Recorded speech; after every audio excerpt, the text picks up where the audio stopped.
أعوذ بالله من الشيطان الرجيم. بسم الله الرحمن الرحيم.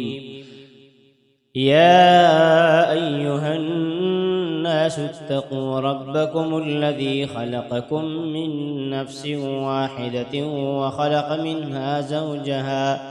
زوجها وبث منهما رجالا كثيرا ونساء، واتقوا الله الذي تساءلون به والأرحام إن الله كان عليكم رقيبا. وآتوا اليتامى أموالهم ولا تتبدلوا الخبيث بالطيب ولا تأكلوا أموالهم إلى أموالكم إنه كان حوبا كبيرا. وإن خفتم ألا تقسطوا في اليتامى فانكحوا ما طاب لكم من النساء مثنى وثلاث ورباع، فإن خفتم ألا تعدلوا فواحدة أو ما ملكت أيمانكم ذلك أدنى ألا تعولوا. وآتوا النساء صدقاتهن نحلة، فإن طبن لكم عن شيء منه نفسا فكلوه هنيئا مريئا. ولا تؤتوا السفهاء أموالكم التي جعل الله لكم قياما وارزقوهم فيها واكسوهم وقولوا لهم قولا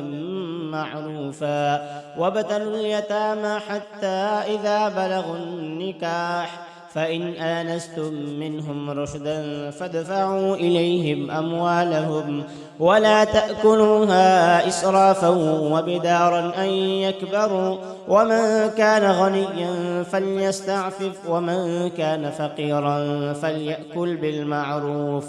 فإذا دفعتم إليهم أموالهم فأشهدوا عليهم وكفى بالله حسيبا. للرجال نصيب مما ترك الوالدان والأقربون، وللنساء نصيب مما ترك الوالدان والأقربون مما قل منه أو كثر نصيبا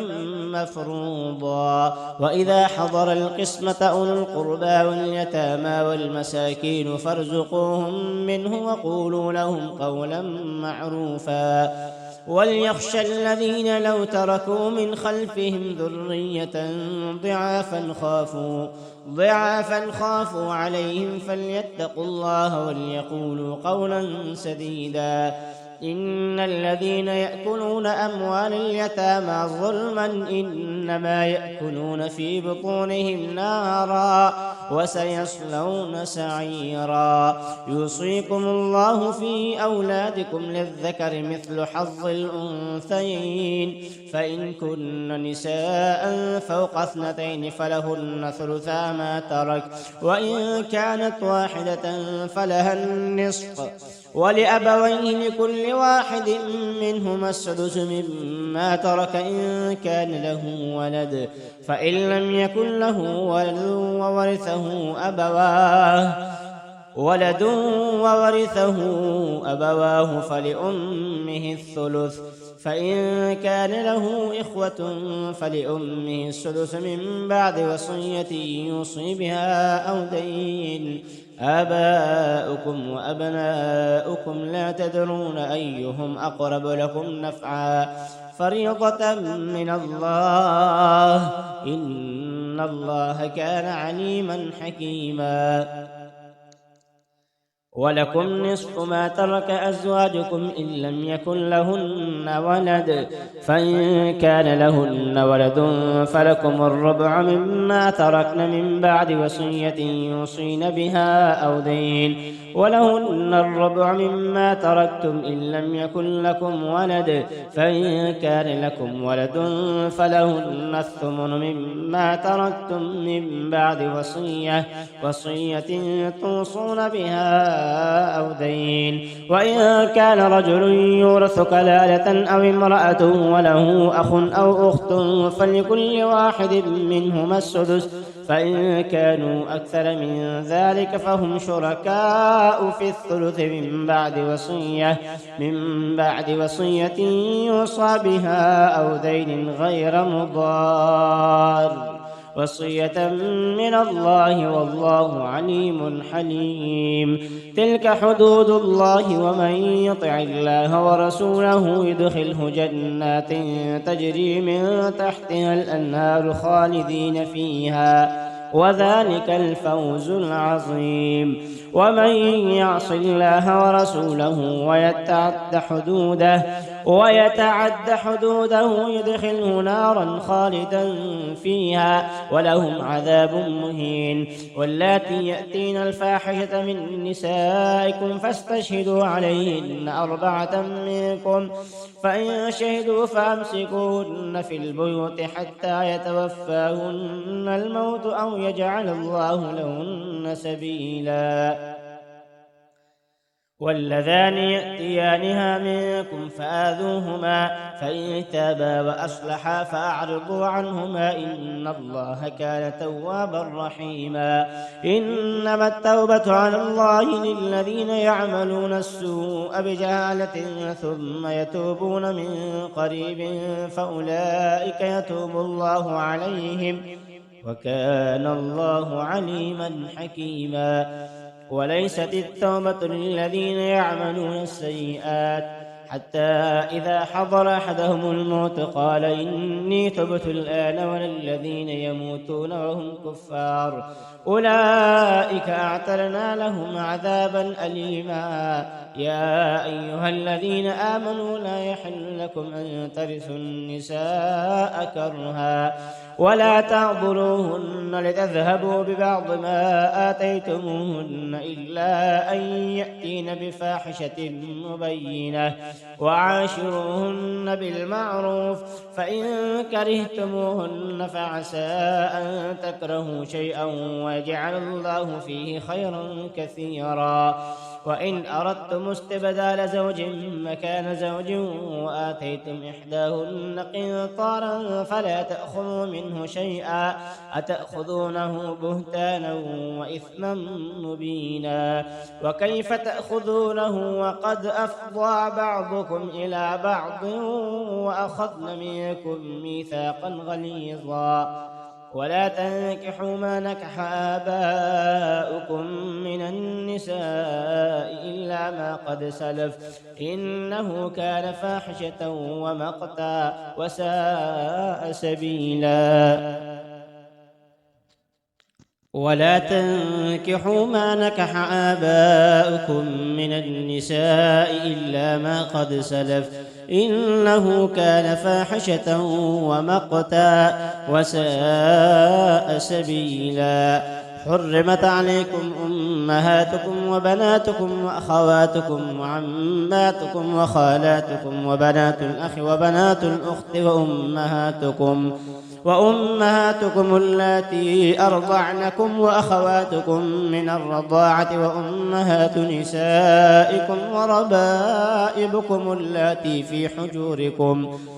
حجوركم من نسائكم اللاتي دخلتم بهن، فإن لم تكونوا دخلتم بهن فلا جناح عليكم. وحلائل أبنائكم الذين من أصلابكم وأن تجمعوا بين الأختين إلا ما قد سلف، إن الله كان غفورا رحيما.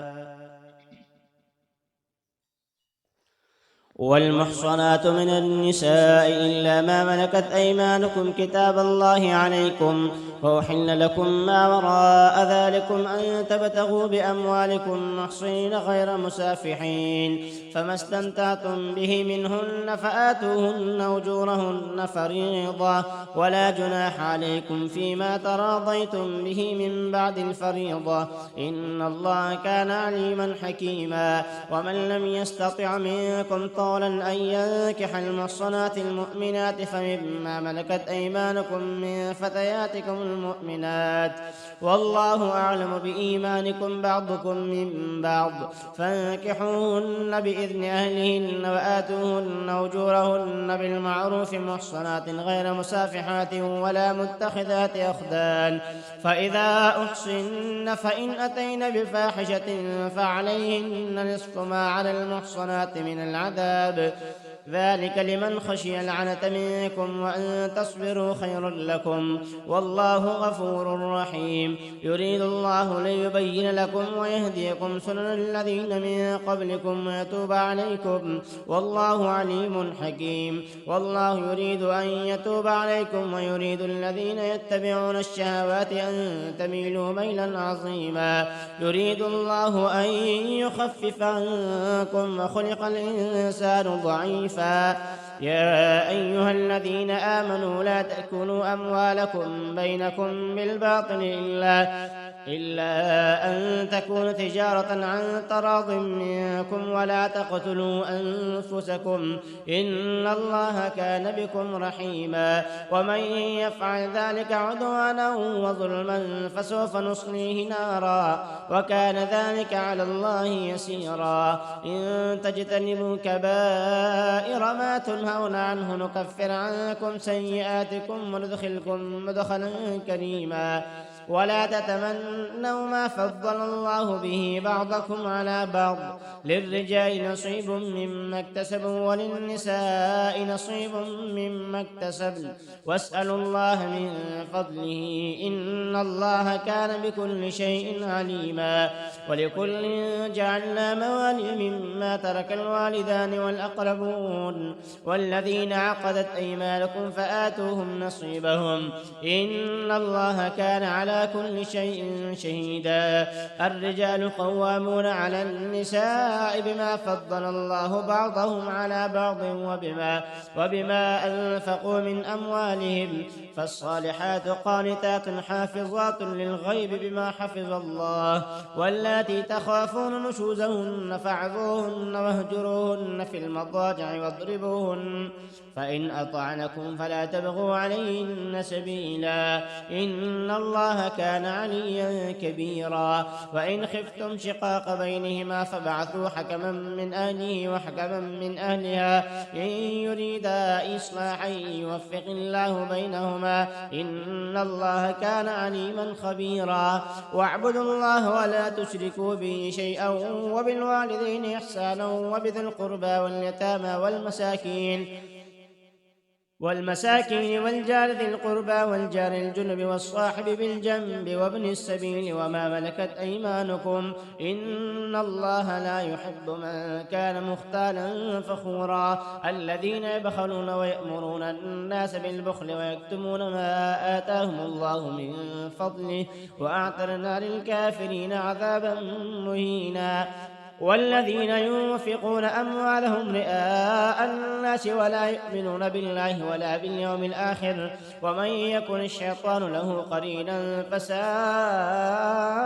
قرينا. وماذا عليهم لو آمنوا بالله واليوم الآخر وأنفقوا مما رزقهم الله وكان الله بهم عليما. إن الله لا يظلم مثقال ذرة وإن تك حسنة يضاعفها ويؤت من لدنه أجرا عظيما. فكيف إذا جئنا من كل أمة بشهيد وجئنا بك على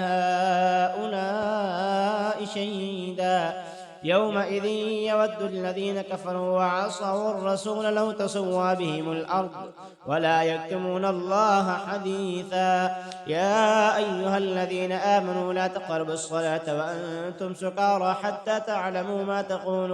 ما تقولون ولا جنبا إلا عابري سبيل حتى تغتسلوا وإن كنتم مرضى أو على سفر أو جاء أحد منكم من الغائط أو لامستم النساء فلم تجدوا ماء فتيمموا صعيدا طيبا فامسحوا بوجوهكم وأيديكم إن الله كان عفوا غفورا. ألم تر إلى الذين أوتوا نصيبا من الكتاب يشترون الضلالة ويريدون أن تضلوا السبيل والله أعلم بأعدائكم وكفى بالله وليا وكفى بالله نصيرا. من الذين هادوا يحرفون الكلم عن مواضعه ويقولون سمعنا وعصينا واسمع غير مسمع وراعنا ليا بألسنتهم وطعنا في الدين ولو أنهم قالوا سمعنا وأطعنا واسمع وانظرنا لكان خيرا لهم وأقوم ولكن لعنهم الله بكفرهم فلا يؤمنون إلا قليلا. يا أيها الذين أوتوا الكتاب آمنوا بما نزلنا مصدقا لما معكم من قبل أن نطمس وجوها فنردها على أدبارها أو نلعنهم كما لعنا أصحاب السبت وكان أمر الله مفعولا.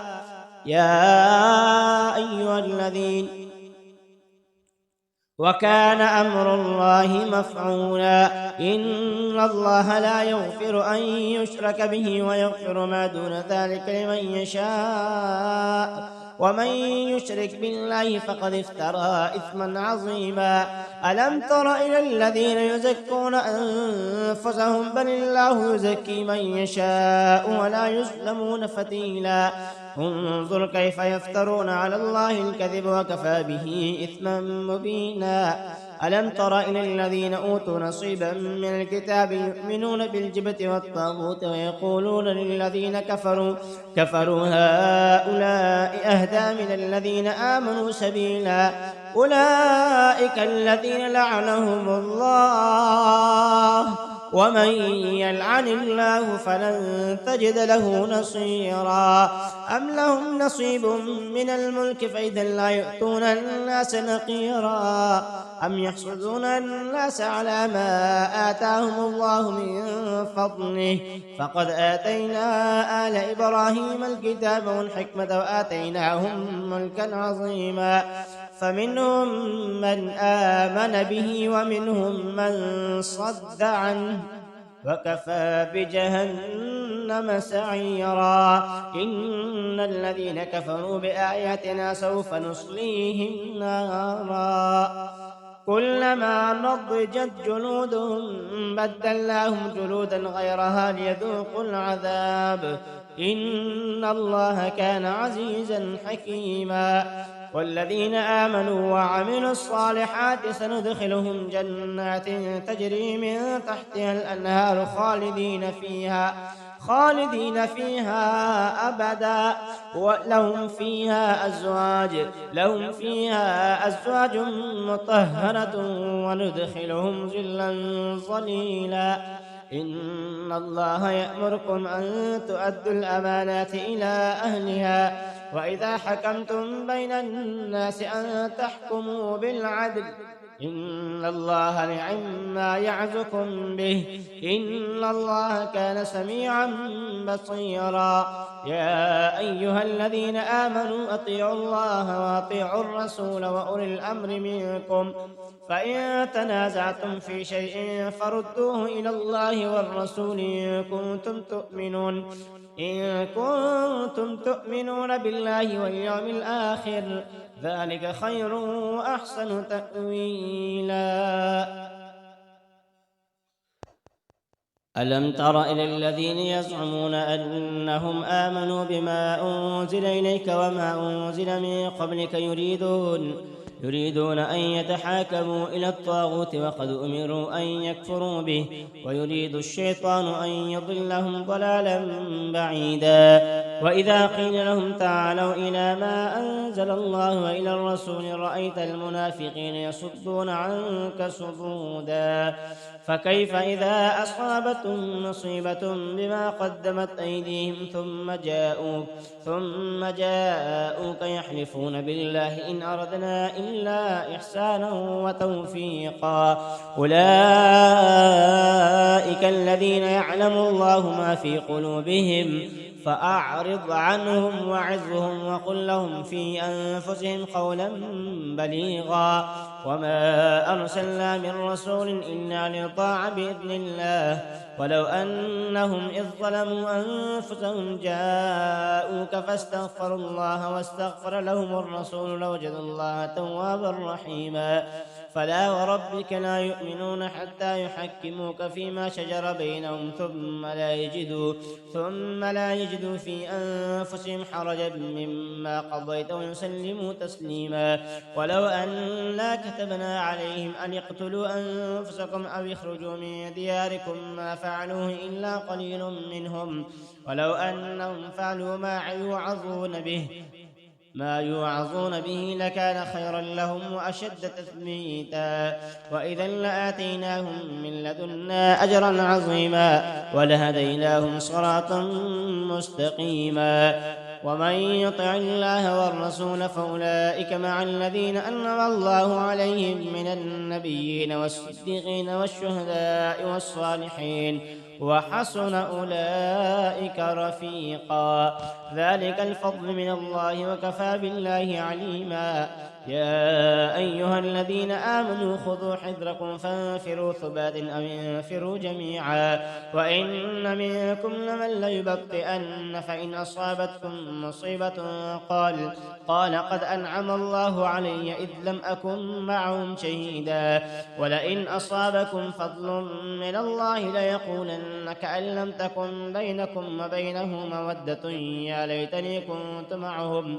يا ليتني كنت معهم فأفوز فوزا عظيما فليقاتل في سبيل الله الذين يشرون الحياة الدنيا بالآخرة ومن يقاتل في سبيل الله فيقتل أو يغلب فسوف نؤتيه أجرا عظيما وما لكم لا تقاتلون في سبيل الله والمستضعفين من الرجال والنساء والولدان الذين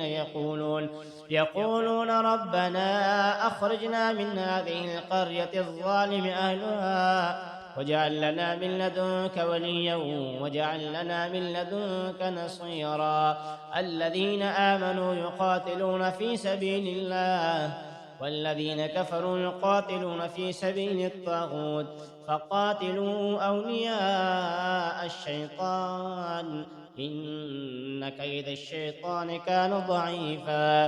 ألم تر إلى الذين قيل لهم كفوا أيديكم وأقيموا الصلاة وآتوا الزكاة فلما كتب عليهم القتال إذا فريق منهم يخشون الناس كخشية الله أو أشد خشية وقالوا ربنا لم كتبت علينا القتال لولا أخرتنا إلى أجل قريب قل متاع الدنيا قليل والآخرة خير لمن اتقى ولا تظلمون فتيلا أينما تكونوا يدرككم الموت ولو كنتم في بروج مشيدة وإن تصبهم حسنة يقولوا هذه من عند الله وإن تصبهم سيئة يقولوا هذه من عندك قل كل من عند الله فما لهؤلاء القوم لا يكادون يفقهون حديثا ما أصابك من حسنة فمن الله وما أصابك من سيئة فمن نفسك وأرسلناك للناس رسولا وكفى بالله شهيدا من يطع الرسول فقد أطاع الله ومن تولى فما أرسلناك عليهم حفيظا ويقولون طاعة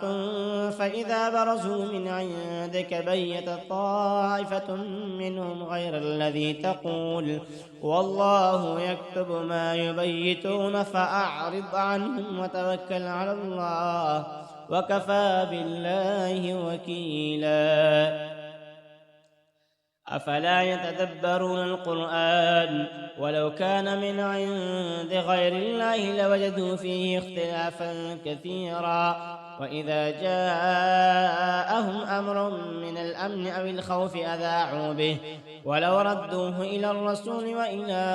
أولي الأمر منهم لعلمه الذين يستنبطونه منهم، ولولا فضل الله عليكم ورحمته لاتبعتم الشيطان إلا قليلا. فقاتل في سبيل الله لا تكلف إلا نفسك وحرض المؤمنين،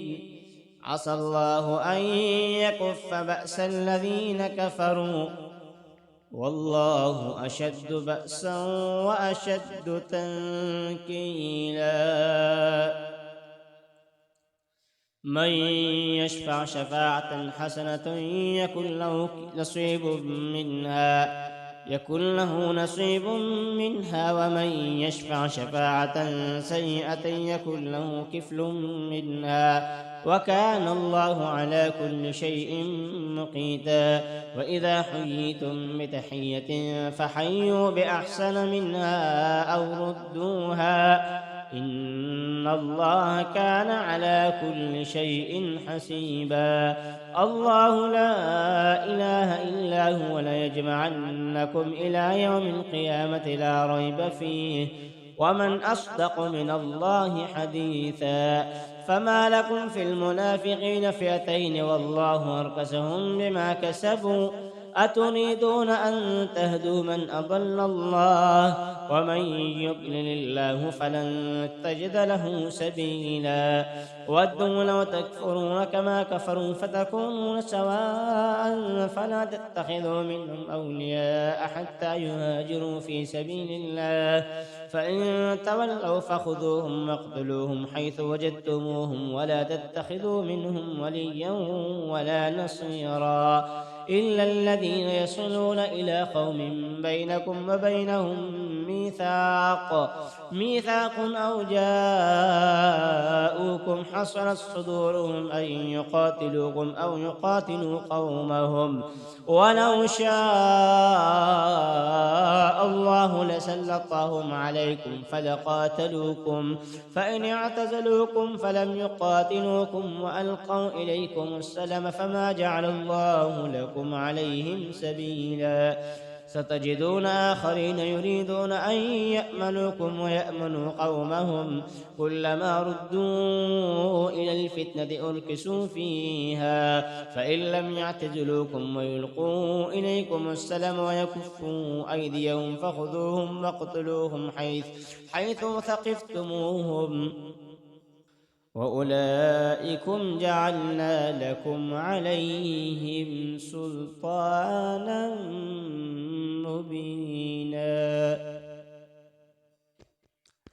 وما كان لمؤمن أن يقتل مؤمنا إلا خطأ، ومن قتل مؤمنا خطأ فتحرير رقبة مؤمنة ودية مسلمة إلى أهله إلا أن يصدقوا، فإن كان من قوم عدو لكم وهو مؤمن فتحرير رقبة مؤمنة، وإن كان من قوم بينكم وبينهم ميثاق فدية مسلمة إلى أهله وتحرير رقبة مؤمنة، فمن لم يجد فصيام شهرين متتابعين توبة من الله، وكان الله عليما حكيما. ومن يقتل مؤمنا متعمدا فجزاؤه جهنم خالدا فيها وغضب الله عليه ولعنه وأعد له عذابا عظيما. يا أيها الذين آمنوا إذا ضربتم في سبيل الله فتبينوا ولا تقولوا لمن ألقى إليكم السلام لست مؤمنا تبتغون عرض الحياة الدنيا فعند الله مغانمك كثيرة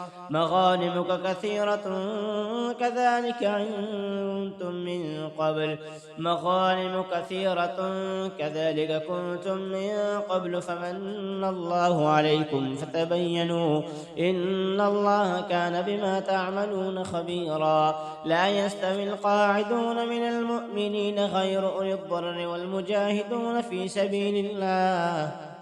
والمجاهدون في سبيل الله بأموالهم وأنفسهم فضل الله المجاهدين بأموالهم وأنفسهم على القاعدين درجة وكلا وعد الله الحسنى وفضل الله المجاهدين على القاعدين أجرا عظيما درجات منه ومغفرة ورحمة وكان الله غفورا رحيما إلا الذين توفاهم الملائكة ظالمي أنفسهم قالوا فيم كنتم قالوا كنا مستضعفين في الأرض قالوا ألم تكن أرض الله واسعة فتهاجروا فيها فأولئك مأواهم جهنم وساءت مصيرا إلا المستضعفين من الرجال والنساء والولدان لا يستطيعون حيلة ولا يهتدون سبيلا فأولئك عسى الله أن يعفو عنهم وكان الله عفوا غفورا ومن يهاجر في سبيل الله يجد في الأرض مراغما كثيرا وسعة ومن يخرج من بيته مهاجرا إلى الله ورسوله ثم يدركه الموت فقد وقع أجره على الله وكان الله غفورا رحيما وإذا ضربتم في الأرض فليس عليكم جناح أن تقصروا من الصلاة إن خفتم أن يفتنكم الذين كفروا إن الكافرين كانوا لكم عدوا مبينا وإذا كنت فيهم فأقمت لهم الصلاة فلتقم طائفة منهم معك وليأخذوا أسلحتهم فإذا سجدوا فليكونوا من ورائكم ولتأت طائفة أخرى لم يصلوا فليصلوا معك وليأخذوا حذرهم وأسلحتهم ود الذين كفروا لو تغفلون عن أسلحتكم وأمتعتكم فيميلون عليكم ميلة واحدة ولا جناح عليكم إن كان بكم أذى من مطر أو كنتم مرضى أن تضعوا أسلحتكم وخذوا حذركم إن الله أعد للكافرين عذابا مهينا فإذا قضيتم الصلاة فاذكروا الله قياما وقعودا وعلى جنوبكم فإذا اطمأننتم فأقيموا الصلاة إن الصلاة كانت على المؤمنين كتابا موقوتا ولا تهنوا في ابتغاء القوم إن تكونوا تألمون فإنهم يألمون كما تألمون وترجون من الله ما لا يرجون وكان الله عليما حكيما إنا أنزلنا إليك الكتاب بالحق لتحكم بين الناس بما أراك الله ولا تكن للخائنين خصيما واستغفر الله إن الله كان غفورا رحيما ولا تجادل عن الذين يختانون أنفسهم إن الله لا يحب من كان خوانا أثيما يستخفون من الناس ولا يستخفون من الله وهو معهم إذ يبيتون ما لا يرضى من القول وكان الله بما يعملون محيطا ها أنتم هؤلاء جادلتم عنهم في الحياة الدنيا فمن يجادل الله عنهم يوم القيامة أم من يكون عليهم وكيلا ومن يعمل سوءا أو يظلم نفسه ثم يستغفر الله يجد الله غفورا رحيما ومن يكسب إثما فإنما يكسبه على نفسه وكان الله عليما حكيما ومن يكسب خطيئة أو إثما ثم يرم به بريئا فقد احتمل بهتانا وإثما مبينا ولولا فضل الله عليكم ورحمته لهمت طائفة منهم أن يضلوك وما يضلون إلا أنفسهم وما يضرونك من شيء وأنزل الله عليك الكتاب والحكمة وعلمك ما لم تكن تعلم وكان فضل الله عليك عظيما لا خير في كثير من نجواهم إلا من أمر بصدقة أو معروف أو إصلاح بين الناس ومن يفعل ذلك ابتغاء مرضات الله فسوف نؤتيه أجرا عظيما ومن يشاقق الرسول من بعد ما تبين له الهدى ويتبع غير سبيل المؤمنين نوله ما تولى ونصله جهنم وساءت مصيرا إن الله لا يغفر أن يشرك به ويغفر ما دون ذلك لمن يشاء ومن يشرك بالله فقد ضل ضلالا بعيدا إن يدعون من دونه إلا إناثا وإن يدعون إلا شيطانا مريدا لعنه الله وقال لأتخذن من عبادك نصيبا مفروضا ولأضلنهم ولأمنينهم ولآمرنهم فليبتكن آذان الأنعام ولآمرنهم فليغيرن خلق الله ومن يتخذ الشيطان وليا من دون الله فقد خسر خسرانا مبينا يعدهم ويمنيهم وما يعدهم الشيطان إلا غرورا أولئك مأواهم جهنم ولا يجدون عنها محيصا والذين آمنوا وعملوا الصالحات سندخلهم جنات تجري من تحتها الأنهار خالدين فيها أبدا وعد الله حقا ومن أصدق من الله قيلا ليس بأمانيكم ولا أماني أهل الكتاب من يعمل سوءا يجز به ولا يجد له من دون الله وليا ولا نصيرا ومن يعمل من الصالحات من ذكر أو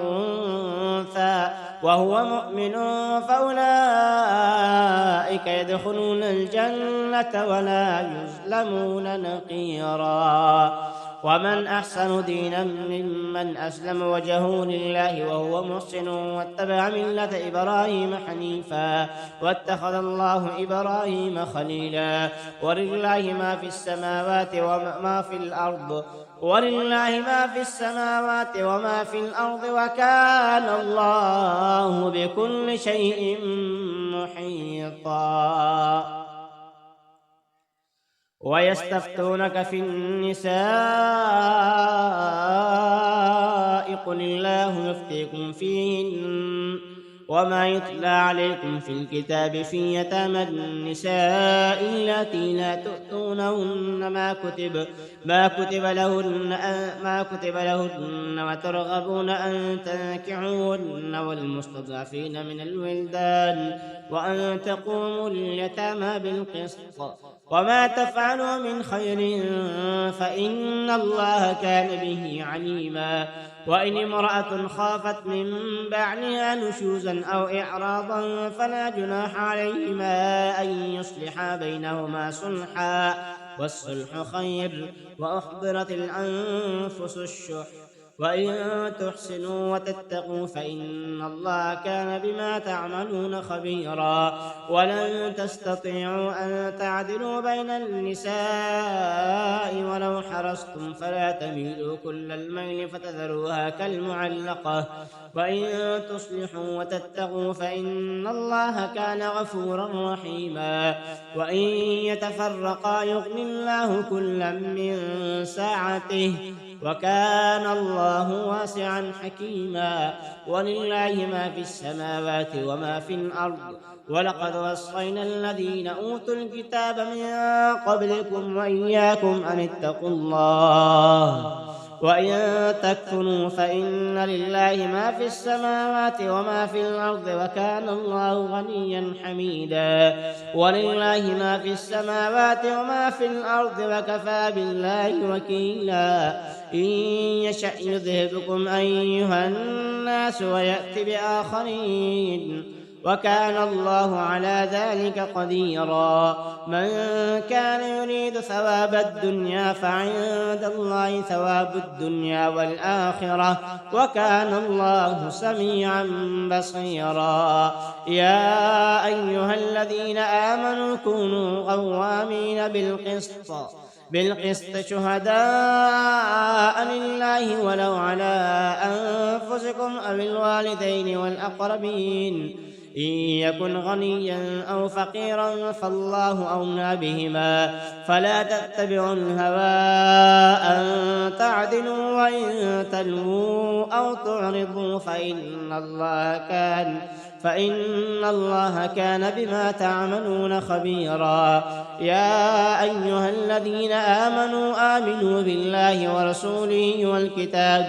والكتاب الذي نزل على رسوله والكتاب الذي أنزل من قبل ومن يكفر بالله وملائكته وكتبه ورسله واليوم الآخر فقد ضل ضلالا بعيدا. إن الذين آمنوا ثم كفروا ثم آمنوا ثم كفروا ثم ازدادوا كفرا لم يكن الله ليغفر لهم ولا ليهديهم سبيلا. بشر المنافقين بأن لهم عذابا أليما. الذين يتخذون الكافرين أولياء من دون المؤمنين أيبتغون عندهم العزة فإن العزة لله جميعا. وقد نزل عليكم في الكتاب أن إذا سمعتم آيات الله يكفر بها ويستهزأ بها فلا تقعدوا معهم حتى يخوضوا في حديث غيره إنكم إذا مثلهم إن الله جامع المنافقين والكافرين في جهنم جميعا. الذين يتربصون بكم فإن كان لكم فتح من الله قالوا ألم نكن معكم وإن كان للكافرين نصيب قالوا ألم نستحوذ عليكم ونمنعكم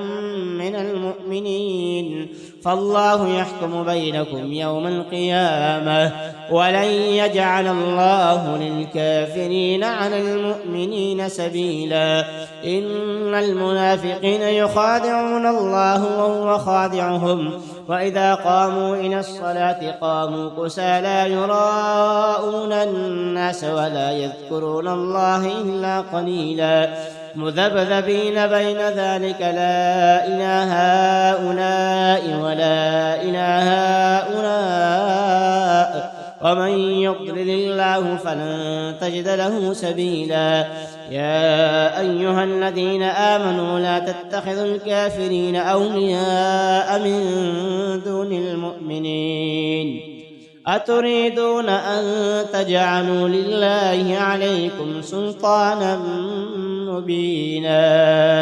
إن المنافقين في الدرك الأسفل من النار ولن تجد لهم نصيرا إلا الذين تابوا وأصلحوا واعتصموا بالله وأخلصوا دينهم لله فأولئك مع المؤمنين وسوف يؤتي الله المؤمنين أجرا عظيما. ما يفعل الله بعذابكم إن شكرتم وآمنتم وكان الله شاكرا عليما.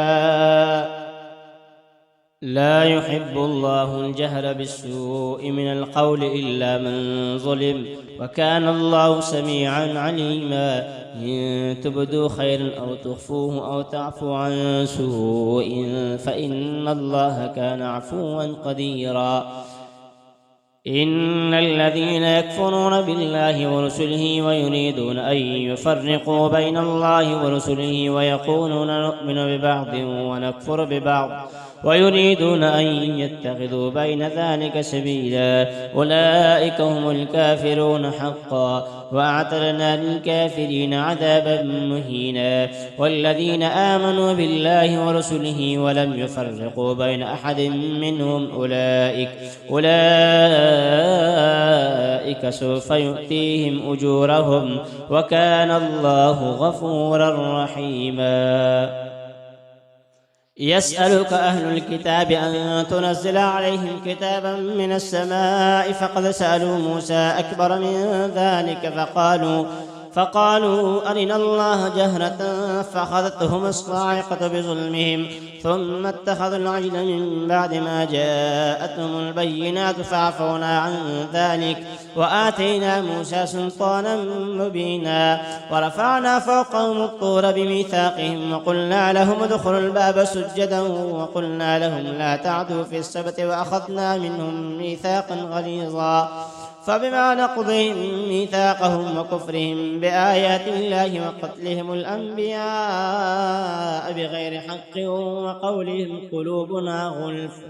بل طبع الله عليها بكفرهم فلا يؤمنون إلا قليلا وبكفرهم وقولهم على مريم بهتانا عظيما وقولهم إنا قتلنا المسيح عيسى ابن مريم رسول الله وما قتلوه وما صلبوه ولكن شبه لهم وإن الذين اختلفوا فيه لفي شك منه ما لهم به من علم إلا اتباع الظن وما قتلوه يقينا بل رفعه الله إليه وكان الله عزيزا حكيما وإن من أهل الكتاب إلا ليؤمنن به قبل موته ويوم القيامة يكون عليهم شهيدا فبظلم من الذين هادوا حرمنا عليهم طيبات أحلت لهم وبصدهم عن سبيل الله كثيرا وأخذهم الربا وقد نهوا عنه وأكلهم أموال الناس بالباطل وأعتدنا للكافرين منهم عذابا أليما لكن الراسخون في العلم منهم والمؤمنون يؤمنون بما أنزل إليك وما أنزل من قبلك والمقيمين الصلاة والمؤتون الزكاة والمؤمنون بالله واليوم الآخر أولئك سنؤتيهم أجرا عظيما إنا أوحينا إليك كما أوحينا إلى نوح والنبيين من بعده وأوحينا إلى إبراهيم وإسماعيل وإسحاق ويعقوب والأسباط وعيسى وأيوب ويونس وهارون وسليمان وآتينا داود زبورا ورسلا قد قصصناهم عليك من قبل ورسلا لم نقصصهم عليك وكلم الله موسى تكليما رسلا مبشرين ومنذرين لئلا يكون للناس على الله حجة بعد الرسل وكان الله عزيزا حكيما لكن الله يشهد بما أنزل إليك أنزله بعلمه والملائكة يشهدون وكفى بالله شهيدا إن الذين كفروا وصدوا عن سبيل الله قد ضلوا ضلالا بعيدا إن الذين كفروا وظلموا لم يكن الله ليغفر لهم ولا ليهديهم طريقا إلا طريق جهنم خالدين فيها أبدا وكان ذلك على الله يسيرا يا أيها الناس قد جاءكم الرسول بالحق من ربكم فآمنوا خيرا لكم وإن تكفروا فإن لله ما في السماوات والأرض وكان الله عليما حكيما يا أهل الكتاب لا تغلوا في دينكم ولا تقولوا على الله إلا الحق إنما المسيح عيسى ابن مريم رسول الله وكلمته ألقاها إلى مريم وروح منه فآمنوا بالله ورسله ولا تقولوا ثلاثة انتهوا خيرا لكم إنما الله إله واحد سبحانه أن يكون له ولد له ما في السماوات وما في الأرض وكفى بالله وكيلا لن يستنكف المسيح أن يكون عبدا لله ولا الملائكة المقربون ومن يستنكف عن عبادته ويستكبر فسيحشرهم إليه جميعا فأما الذين آمنوا وعملوا الصالحات فيوفيهم أجورهم ويزيدهم من فضله وأما الذين استنكفوا واستكبروا فيعذبهم عذابا أليما ولا يجدون لهم من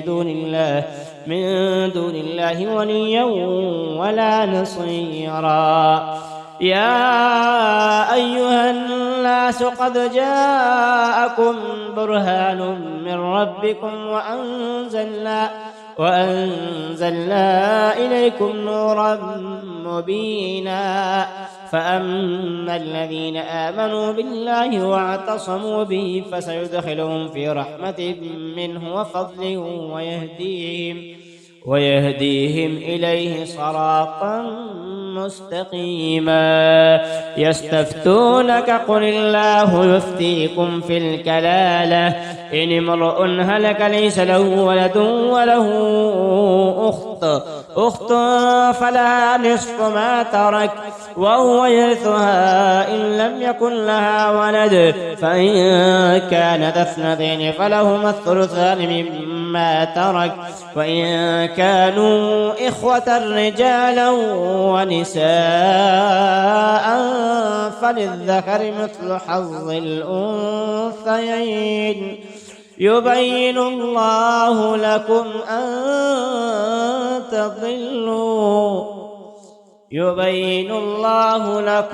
أن تضلوا والله بكل شيء عليم.